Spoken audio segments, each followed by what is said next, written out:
Hi, this is your host, Evan Matthews, with Awaken to Your Greatest Life.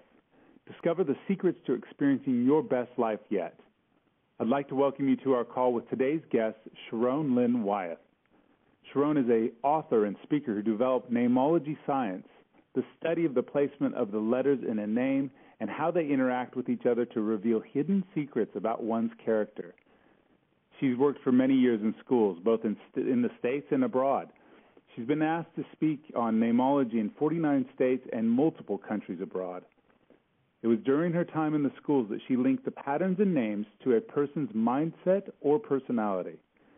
She worked on figuring out the patterns of the different letters for 15 years before she fully comprehended all of the nuances and then tested her theories for 3 years. Today, she uses Neimology Science as a tool to help people learn how to improve their lives and their relationships. That sounds good. So today we will discover how to start a conversation with anyone using their name, keys to the 6 communication styles, how our names are constructed to tell us about our gifts and challenges, how your name represents who you are, a new way to look at our names. Sharón, thank you so much for joining us today, and welcome to the call. Thank you. I'm really glad to be here. Fantastic. Can you let the listeners know and take a few minutes to tell us what you believe to be the major turning points that have allowed you to manifest your current level of success? I think the turning points in my own career is because I'm so other people oriented, and I've always wanted to serve. I've been a school teacher since I was 20, and I think that comes from a very giving nature. And when I found out about the letters, I was actually in my 7th year at the beginning of the school year, and I was making the seating charts, and we don't know our children yet. And so you just randomly put down the names. And as I was doing it, my brain was saying, you know, don't put Joshua next to Julie because together they're going to be clowns. And Stephanie's stubborn, and she's always going to want to have the same seat the whole year, so put her over on the side. And Derek's going to need extra time and attention, so put him up close. And my brain kept doing this. Now, once I know the children I'm working with and I redo their seating charts, I take as much information as I can into consideration. So it shocked me to realize that I was doing the same process, but I didn't know the kids. And so at first I felt a little guilty. And then I got more curious and said, okay, my brain is picking up some kind of an opinion or an impression on these children based off their names, because that's all I have to work with. So I wrote out what I was feeling on every child based on their names, all 150 of them, and I decided to put that away, and I would look at it, you know, during winter break. I wanted to get to know the kids for who they were. And when I did look at that 3 months later, I was astounded by how accurate it was. So I thought, okay, my brain that's been thoroughly trained in patterns, being a math major and having my master's degree, has found some kind of a pattern in names, just like I do patterns in numbers. So I thought, how do I make this that is unconscious into my consciousness? So I started by making lists of names. There was a proliferation of Davids in my life. So I made a column for every single David I knew, and I started writing down all the adjectives and adverbs under each David's name that would describe that David. And I realized that they had a lot in common. And I thought, okay, that's got to come from the name David. But then they had a lot that was different. So I thought, okay, what am I working with? I still have middle names and I have last names. Well, it took me 15 years to work out all the nuances. It takes me 15 hours to teach it to somebody else, or, you know, you can read the book. But what I found was that the first name of a person is the essence of who they are. The middle name is how we change or morph when we're under stress. And when we're very stressed, those qualities and characteristics come out. If you don't have a middle name, then you're the essence of who you are all the time. You don't change under stress. And the last name represents our environment. And then I started figuring out other things, like the first letter in the first name is our first impression that people have of us. The last letter in our first name is what people talk about behind our backs the first. Okay? So for an example, okay, Evan, you've got the E as the first vowel in your first name, but it's also the first letter of your first name. And so people would think of you as emotionally connecting with others and really caring about what another person has to say and about coming from heart. And that would be their first impression with you. And because your name ends in an N, and a lot of names out there, first names end in an N, like my own also, it means that you are very picky on the details and you have a good memory, but you can almost drive people crazy with the details because you remember them so clearly. So just like how I explained the E and the N of your name, we can do that with anyone's name, and therefore it helps us get to know that person faster, and it helps that person feel more comfortable with us. You know, when we have great compassion for others, it's easy to have when we understand who they are, and because that way we're not taking things personally.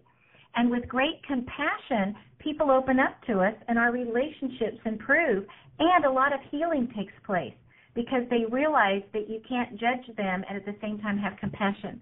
And when you can interpret an entire person's name and you get to know them for who they are, and so it's easy to come across with that compassion and have it be real, I have found that all of my relationships improve, and the people, wonderful people that have written me about how the book has changed their lives are saying the same thing, that when they understand where somebody's coming from, they can easily connect, and the judgment leaves and the love just flows, and their relationships are so enriched. So there's a lot of turning points in success, but it really happened one person at a time when I could just understand who they really were and connect with them on their level. Oh, that's great. Well, I'm excited. Yeah, I'm intrigued too because I want to understand a little bit. I recently had a numerologist on the show, and they spoke about how names affect your numerology, and then if you change your name and things like that. And we'll get to that in a second. But I want to understand the difference between numerology and nameology. So, can you give me an understanding of that? Sure can. Numerology uses 10 digits, and so numerology is to numbers, as nameology is to letters, and as astrology is to planets. We're just using different tools. And because there's 26 letters in our alphabet, you get a lot more permutations and combinations, and it's very, very specific to whom you are. Okay, that makes sense. Well, is there a history on deciphering names, or have you developed all this on your own baseline? I really believe that anything that is a truth, if it's lost, it can be rediscovered. And yes, I have been working on nameology by myself, but I do a lot of prayer work and I do a lot of meditation, so I believe I get a tremendous amount of help from the other side. But like I said, it took me 15 years before I brought it forward because I wanted it to be as accurate as possible. And then as different people heard about it and invited me to come speak, I used everybody as a guinea pig, bless their hearts, and everybody was so willing to help me.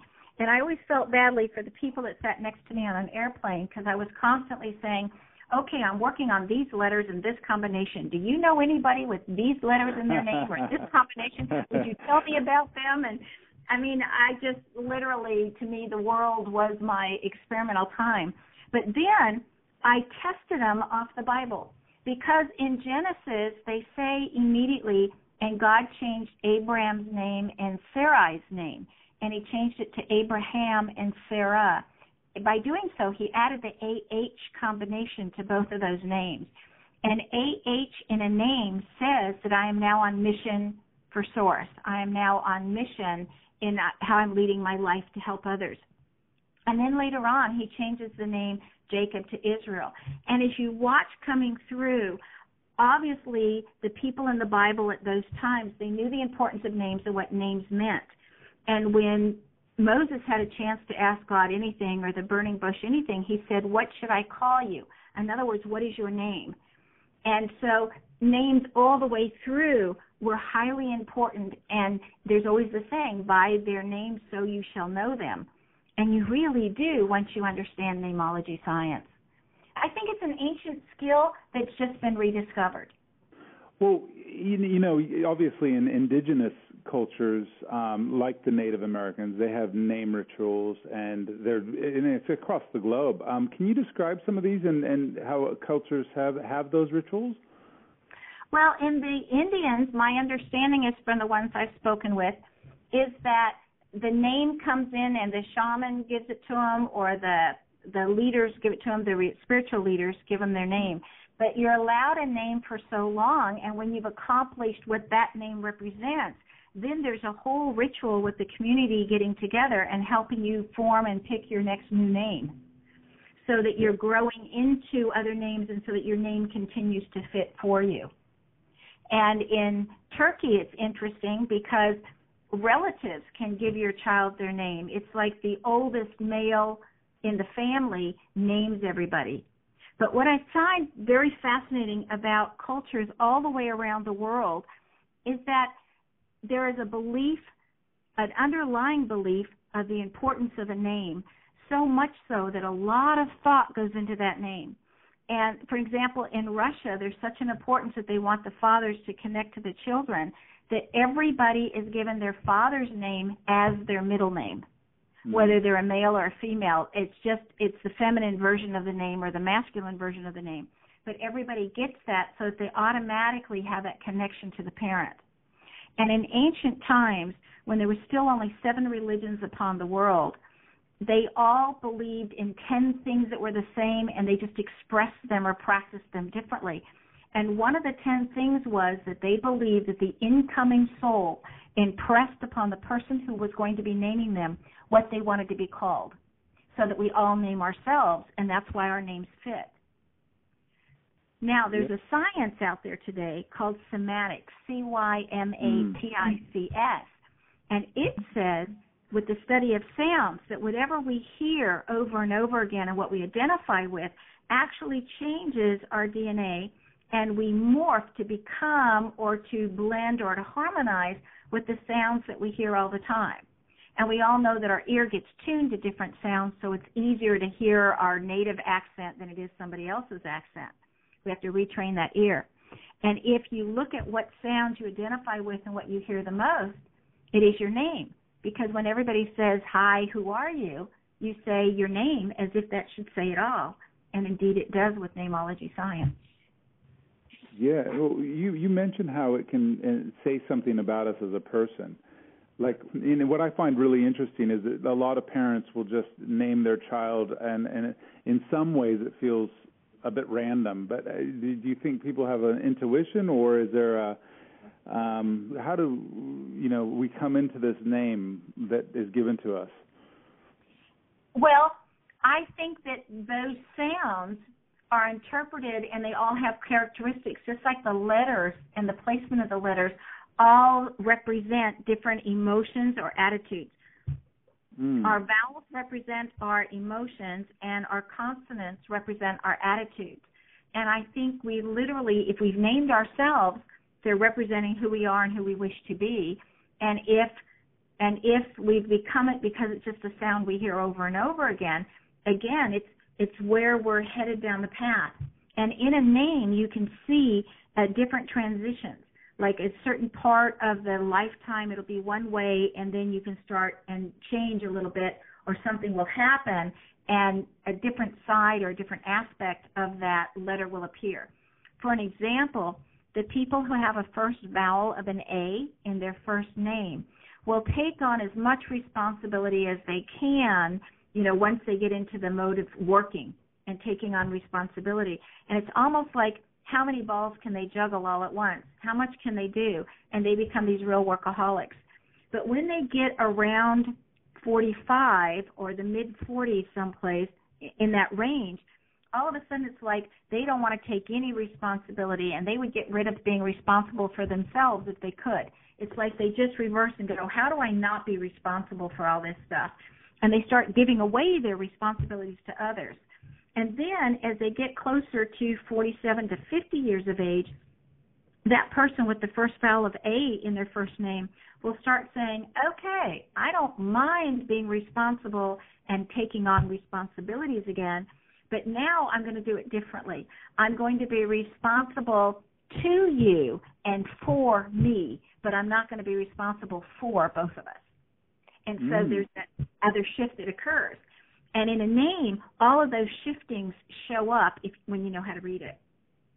Yeah, that's really interesting. Well, I was big when I named my 3 children, and with my partner, we were just huge on making sure that, and probably because of my background as also in being a creative and things like that, but I was really big on making sure that there was meaning behind their names, and chose really carefully. Obviously, this would work for parents when they're naming children. Do you have any advice on when people are naming their child, how to go about that? I really believe in whatever the intuition tells you, whatever the impression is, to go with that, and then look at the name that you were given, and then decide on the spelling of that name if you can help or balance the name more. Because every single name has both challenges and it has gifts. And I'm always looking at the name saying, are the gifts there that allow us to handle the challenges with ease? And so if by changing a letter, like making a C a K, and it helps ease up some of the harshness of the C or the challenges in the C that people need to overcome from and again, every letter has challenges. But if that can help them a little bit, then I would suggest and say, wow, if we could make a K there instead of a C, let's do it, as long as it doesn't put it next to another letter that's going to change it a different way. Yeah, no, that makes sense, and I love that, that intuition, is driving that as well. I mean, because it's funny, a lot of those names that people come up with are exactly right on for that person's energy. That seems like it's a total match. So I do get that. What if a child has 4 or 5 names, which is probably not so much in Western civilizations, but there are some. Especially in South America, people seem to have 4 or 5 names all the time. What does that do to a child? Well, my grandmother was one. She had 8 names. And, oh, wow. Yeah, because everybody wanted to get represented, in her I guess. But the first name is the essence of who you are. The name that you're called by, which could be a nickname or it could be any of those names, all right? Those are the qualities and characteristics that you're showing to the outside world and that are easiest for others to see that are about you, because that's how you present. But all those middle names, okay, because all the rest of the middle names before you get to the last name are under stress. You've got all those skills and all those challenges. So under stress, you can be your very, very best and just be amazing, or you can absolutely freak out and be your very, very worst because you've got all these challenges that decides on which side of the coin you want to play. Sure. And so first names, doesn't matter how many names are in there, the first name's interpreted the same as your essence and the last name as your environmental influence, and all those middle names are what you do with stress. Well, a lot of people use nicknames. They'll get it given to them through either their friends or maybe their parents have given them a funny name or even something that's quite endearing. How does nickname versus a birth name, how does that change or matter to the person? Well, if you're answering to the nickname, because we all have a choice whether we will respond or not to a nickname. Yeah, true. Sometimes yes, sometimes no. Exactly. Then it says the other person is literally telling you, these are the aspects of you that I'm willing to see and willing to accept, or that I would like to see in you that I'm not necessarily seeing. And so when you respond to that, you're coping or adjusting yourself and saying, instead of showing this person all of me, I'm only going to show them this part of me. And nicknames are also interesting because a lot of parents will add a Y to the end of their child's name. Like if it's Bill, it's Billy. If it's Susan, it's Susie. There's a lot of changes with the Y. And when names end in a Y, it's really for the parent saying to the child, I want you to need my approval, so you need to change until you do meet my approval, and that Y at the end of your name is giving you that need for my approval, and therefore you're going to be easier to raise for me. Okay. That's a very interesting idea.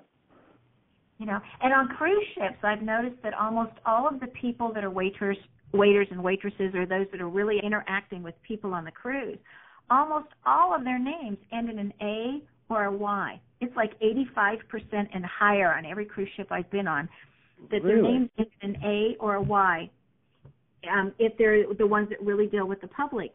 And if your name ends in an A, I'm talking about the first name, it says, I know it's important to be liked, so I made myself likable, but I'm not going to change who I am and able to get you to like me. And if it ends in a Y, it says, I'm the chameleon.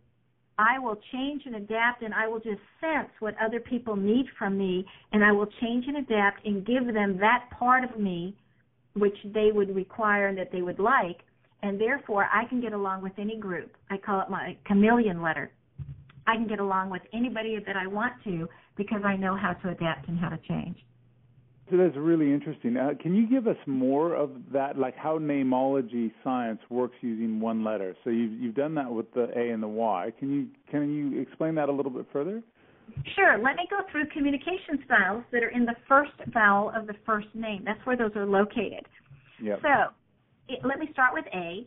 And if your first name, the first vowel, it doesn't matter what the placement is. It can be the first letter, like in Alicia. It can be the second letter, like in Sarah. It can be the third letter, like in Stacy. It doesn't matter where it's sitting as long as it's the first vowel that shows up. That means that these people are I call them very mentally oriented. They use their minds. If something is bothering them, they have to understand it mentally before they can clear it and let it go. They are very direct. They don't need to be the ones that are in charge, but they have a very hard time working for incompetence because they're all about the work and getting the job done. So if they're working for someone who is incompetent, they will slowly but surely take over and able to get the job done because that's their primary purpose. They work for praise. They work for the thank yous. At the end of the day, they can see what needed to get done that didn't get done, and they go around and getting it done after everybody else left. And then, of course, the next day when people come in, they work for praise and thank yous, but they don't get it because people didn't see that it needed to be done, or they would have done it themselves. Therefore, they don't notice that the person with the A did it, and therefore they don't say thank you. And the A's get then a chip on their shoulder and saying, nobody around here appreciates me enough. And so the cure is also in the names, which is what I really like. And the cure for that one is you simply say to the person the next day, I noticed such and such didn't get done. Would you like some help? Now, the person can say yes or no. If they say, yes, I'd like help, well, then the A person isn't stuck doing it all by themselves. They've got now half the work. And if they say, oh, no, I'll get to it, now the person knows it needs to get done and the A is off the hook altogether.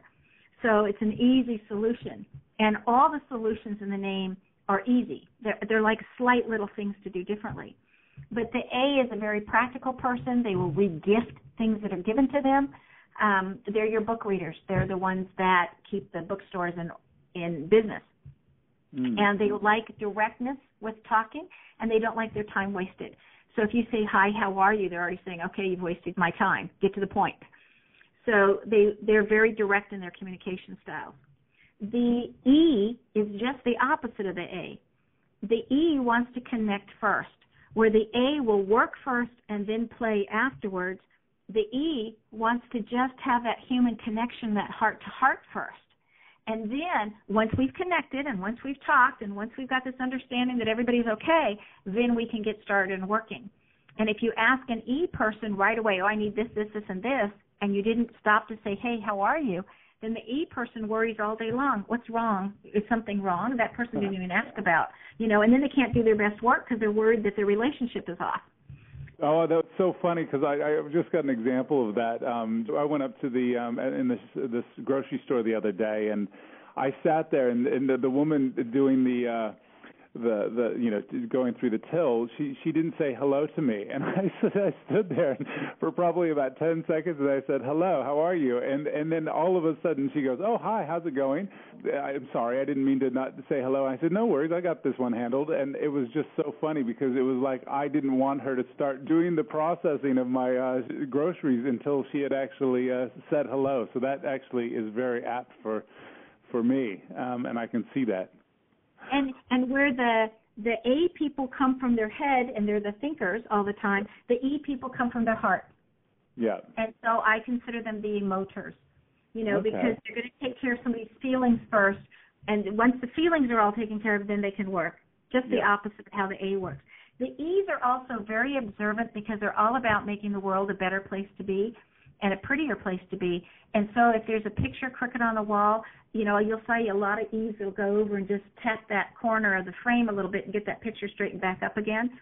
They are the ones to take shopping with you, because they'll pick out what looks the best on you, and they'll be honest. No, you don't want that one. Or, yes, this one looks gorgeous.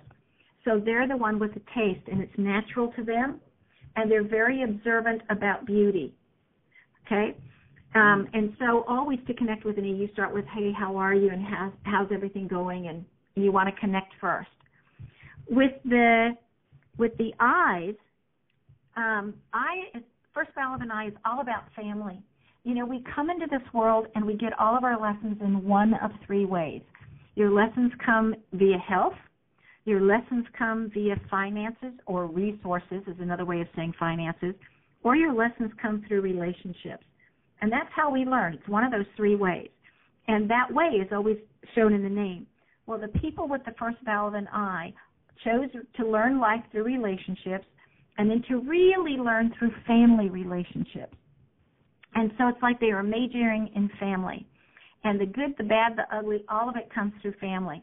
What I find really amazing is the number of I's that just said after a while, I can't deal with family anymore. I've quit. I've cut it out. And when they see how their names are interpreted and how those lessons that they've come to learn are all being presented through family, I've had a phenomenal amount of I people say, I need to go heal this. I need to give it another shot, which I think is fabulous. But the I's want to be included. They always want to have the ability to say no. So for an example, let's say an I person, that we were going bowling and that I person didn't like bowling, but was our friend. They would still want us to call them and say, hey, we're all going bowling. Do you want to go? And then to say, no, I don't like bowling, but thank you for asking. Now, we already knew they were going to say that, but we cannot assume for the I person and take it and go without still asking them, because if not, they feel excluded. And their big thing is to feel included. And the I's are the easiest people to buy gifts for, because what kind of gifts we like is also hidden in the name. But for them, it's in that letter of the name. And the I's give you a list. And they go, we want something that's on this list. And if you're creative and you buy something not on the list, often the I will be disappointed. It's like, look, I gave you the list. If you love me, you'll buy something off the list for me. And that's how you show that you're loved. So I's are easy. Again, you connect, but you connect through family and become a friend that feels like family. Okay? Then in the O's. The O is next. The O's are the easiest people to buy for. Just send them a check and send them money. The more money you send them, the more you love them. And, I jokingly tease that, but the O's love to put all the monies together and go get something big and fancy or fabulous. But the O's are like the bosses and the CEOs. They're very good at bossing others around, even though they can do it so politely that you may not realize that you're being bossed around. They love to be the one in charge. They love to tell others what to do. And if they're not telling others what to do, they absolutely need autonomy for themselves. They love to feel useful. So you can ask an O to do something for you, and they will say, oh, yes. And it goes on the bottom of their list, because they're also list makers. And they're the ones with that long to-do list, and they work from the top to the bottom. So when you ask them to do something, they go, sure, not a problem, like to feel useful. You've got to remember to say thank you later, or else they won't do that for you again. But anyway, it goes on the bottom of the list. And then it slowly rises to the top as they're working off the top of the list. Now, let's say you ask the O to take out the trash, and the trash people are going to come and it still hasn't gotten done. If you go and nag the person because they hate nagging, what happens is wherever it was in the middle of their list to take out the trash is now back at the bottom of the list. And that's how they get back at people for nagging them. So it doesn't do any good to nag somebody with an O. So, again, the solutions are always in the name. So what you do is you go up to that O who loves to be thanked, and you say, gosh, I want to thank you for taking out the trash. Then you get out of that room or that space as fast as possible before they have a chance to say, wait, I haven't done it yet. And then it goes right to the top of the list, and they go, wow, I got to get that done. O's are very original thinkers. They want to think for themselves, and their really key word is autonomy. Okay? And they're the ones, when you're starting a conversation, that you're going to talk about financial matters, you're going to talk about leadership skills, you're going to talk about things that are important that are in the news. You know, it's not small talk, it's big talk or important things that you're going to talk about with them. Then the next letter is the U. And the U's are what I call the entertainers. They are interesting people to listen to. They have different viewpoints, or it's how they put their words together. I often consider them the storytellers because they have great imaginations. I have a friend whose name is Susan, who's a fabulous math teacher, but she makes up stuff all the time. And I sometimes say, you know, I don't really think that's true. And she goes, what difference does it make? It's a story I made up. It helps them learn the math. I don't see what the difference is, you know, if it helps their key memory. And her kids do very, very well. But if you look at our movie stars, so many of them that the other movie stars consider the top entertainers or the ones they like to watch, all have U as that first vowel. So with the U, they are the most unique of all the people with the names, and they have the best sense of humor. And they can just come out of left field sometime. You can think they're being very serious, but they just come out of left field sometime with the greatest of stories. They are the ones that see the big picture of things, and unless they have other letters in their name to help them with details, then they would need to work with somebody that can help them with the minutia. But they are just fabulous people to be around, and they always bring fun to whatever they're doing. They are the easiest people to buy gifts for. You can talk to them about anything, and you can buy them anything that is different and unique or give them an experience because they just love new experiences. Okay, then our last vowel is the Y, like in Lynn or Sylvester. And the Ys are always on a spiritual quest or a curiosity quest.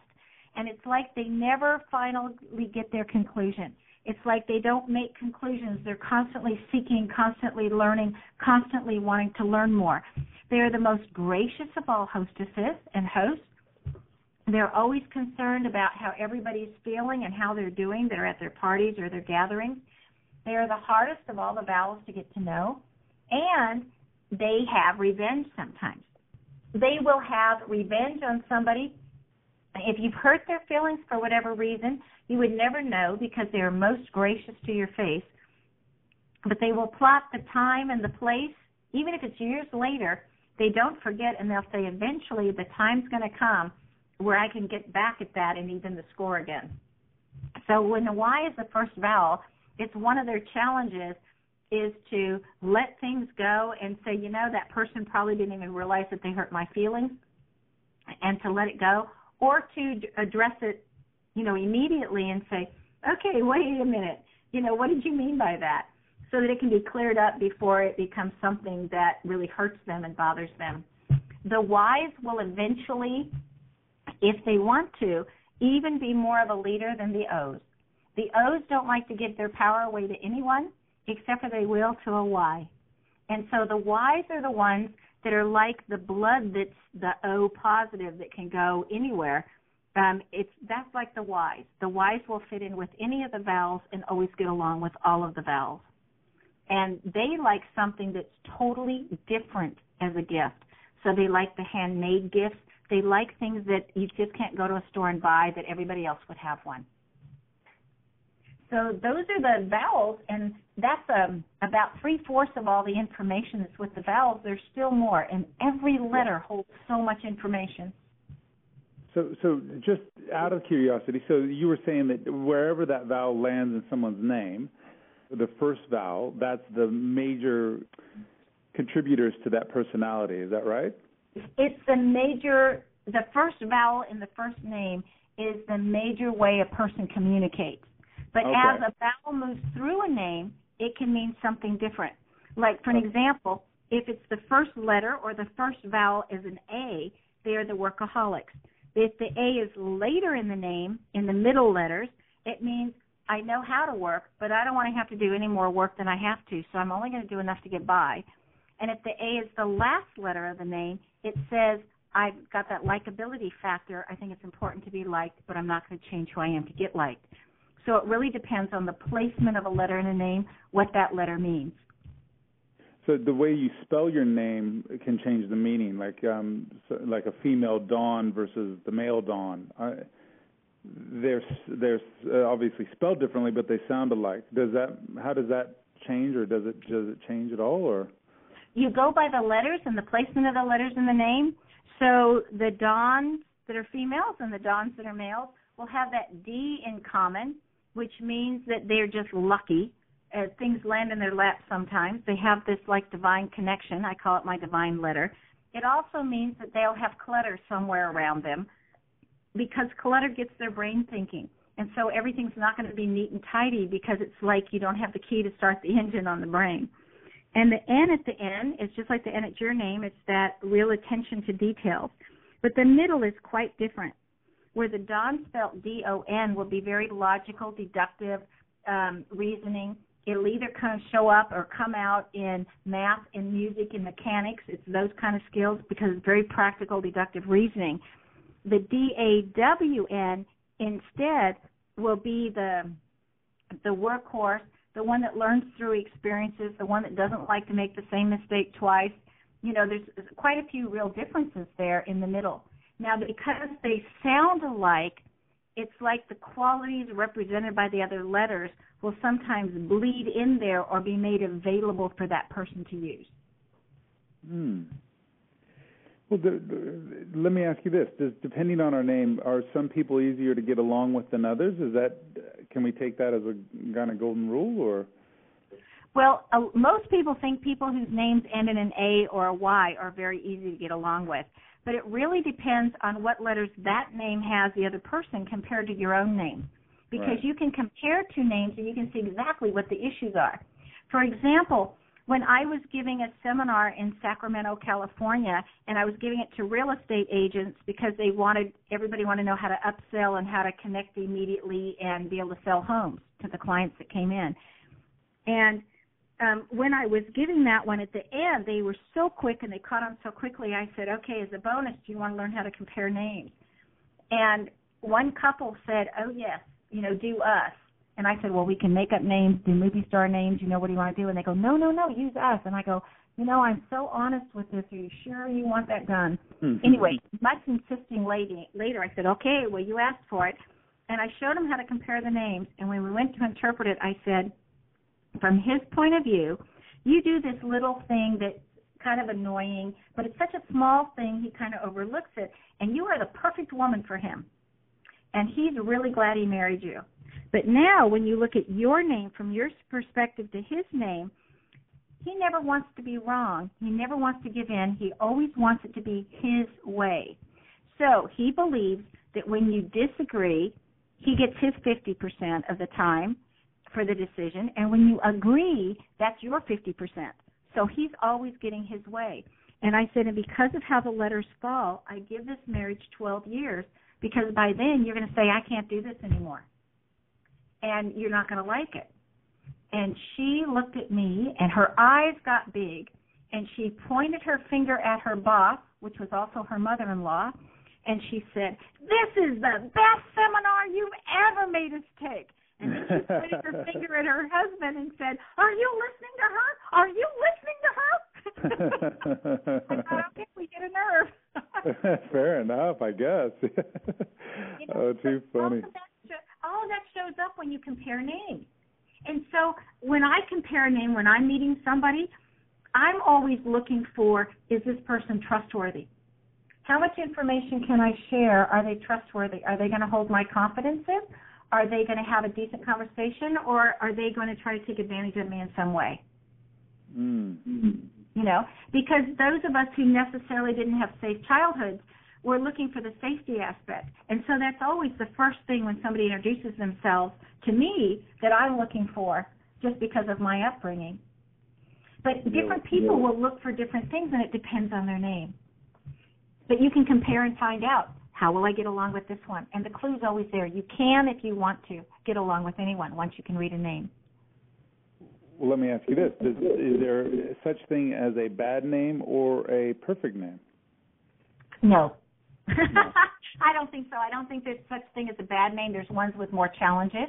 Is there such a thing as a perfect name? No, because every name has both gifts and challenges. And what I like to see is that they balance, or that the gifts that you're given to deal with and share with the world help you overcome the challenges that you're also given. But, our life wouldn't be worth living if we weren't learning at the same time. We want to grow. We want to become better aspects or better of our own self. We want to be better versions of us. And so it's all there in the name, what we really wanted to learn, what we really wanted to do, and then how well we're doing is also there in the name. Yeah. Well, I'm really intrigued, and Sharón, I thank you for giving us that information. And I'm curious what is possible for the people who are listening today. And I mentioned to you early before we started the call that I wanted you to just share some of the things that have happened for other people that have used Neimology Science to see turnarounds in their life, maybe some success stories. So if you wouldn't mind just taking a few minutes and just giving us some examples of how people have used this science and made a difference. Oh, I'd be glad to. There was a man in Hawaii that wanted a job that wasn't the best qualified for that job. And so he came to a lecture, and he heard me talk, and he read the book, and it's all there. You can teach yourself out of the book. And he decided to use what was in the book during his interview for the job. How to connect, how to know what to say, or how to say it based on how that interviewer would be able to listen and hear the best. And so he went in for his interview. Again, he knew he wasn't the most qualified, but he was offered the job, which he thought was just fabulous when it came because it was something he thought he really wanted. And then he asked, who will I be working for? And so they gave him the names of the people that he would be directly responsible for. And he realized that he would really clash with those people. And he said, I don't want to have to work that hard to get along. I just want to be able to do my job. So he literally did not take the job after being offered the job. But he later found a wonderful job for him, and he did gain employment, all using the system. Oh, great. Then just yesterday I was talking to somebody on the phone, and she was saying, okay, I want to know how to talk with these people, and she was giving me the names. And then she thanked me, and she said, I needed this person to be a witness in the court case, and I didn't know how to get her to volunteer to do this because I knew she was reluctant. I know she didn't want to do it. And when she talked to me and gave me the name, I said her greatest thing is safety. She doesn't feel like she'll be protected if she goes in. She feels like there could be some backlash, and safety is her key word. And so my client went to her and said, I have this fierce lawyer who's going to keep you safe, and afterwards when you leave, we're going to have you escorted out so that you can feel safe the whole time. And anyway, she went on and on and on and kept using the word safe all the way through. And by the end, the lady said, okay, I can do this. I can do this. I can feel safe when I do this. And so she had a reluctant person to be a witness who is now willing to do it just because she knew what her key words were and how to present it to her. That's interesting, And one of my favorites is when I was up talking with the girls, they were all juniors and seniors that were at a soccer camp. And on the last day of their camp, they all sat around the tables, and I went through and wanted to give each girl something that their name said that I could give them information that would help them lead a better life and where to go and what direction to go and where their skills could be best used.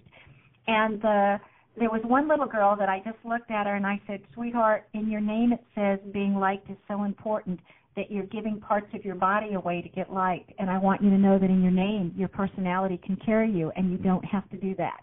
It's up to you. And she was like, what do you mean? You can see that too? And I said, yes, sexuality is also in the name. And, all of that information about sexuality is also in a name. And so she was startled. And, of course, all the other girls know her.